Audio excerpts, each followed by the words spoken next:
বেশি সময় পর শ্রমিকদের জন্য খুলছে মালয়েশিয়ার দরজা। এর মাধ্যমে সব খাতে নেওয়া হবে জনবল। মালয়েশিয়ায় বাংলাদেশি কর্মী নিয়োগে প্রবাসী কল্যাণ ও বৈদেশিক কর্মসংস্থান মন্ত্রণালয়ের সঙ্গে একটি সমঝোতা স্মারক স্বাক্ষর করতে যাচ্ছে মালয়েশিয়া সরকার। এ নিয়ে বিস্তারিত জানাতে মালয়েশিয়ার কুয়ালালামপুর থেকে যুক্ত হচ্ছেন সহকর্মী আব্দুল কাদের। সরাসরি চলে যাচ্ছি তার কাছে।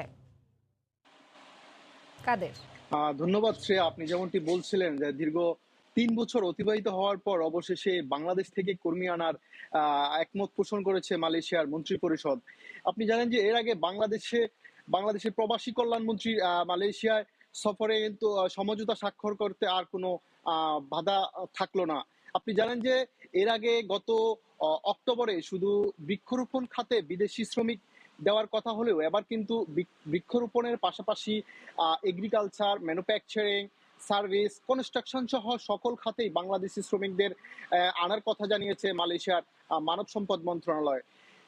শ্রেয়া, তবে নতুন করে বিদেশি কর্মী আনার ক্ষেত্রে সরকারের স্বাস্থ্য মন্ত্রণালয় ও জাতীয় নিরাপত্তা কাউন্সিলের সঙ্গে আলোচনা করে দেশে কোয়ারেন্টাইনে নানা ইস্যুতে বেশ কিছু সিদ্ধান্ত নতুন করে আসতে পারে বলেও জানিয়েছেন মালয়েশিয়ার মানব সম্পদ মন্ত্রী এম সারভানান। এছাড়া দেশটির রপ্তানি ভিত্তিক যে কোম্পানিগুলোতে শ্রমিকের যে চাহিদা সেটি বিপুল থাকায় এই শিল্প খাতের কারখানা আগামী বছরের নাগাদ প্রায় ৬ লাখেরও বেশি শ্রমিক আনার কথা রয়েছে। তবে নিয়োগকর্তাদের যে বোঝা রয়েছে সে থেকে মুক্তি দেওয়ার জন্য মন্ত্রিসভা ২০২২ সালের ১ জানুয়ারি থেকে এবং ১ জুলাই পর্যন্ত মাল্টি টায়ার যে লেভি সিস্টেম রয়েছে এখানে তার বাস্তবায়ন স্থগিত করারও সিদ্ধান্ত নিয়েছে। তবে অন্যদিকে যদি জনশক্তির সংকট জরুরি ভিত্তিতে সমাধান করা না হয় তবে এদেশের শিল্প খাতকে স্বাভাবিক পথে নিয়ে আসা কঠিন হয়ে পড়বে বলেও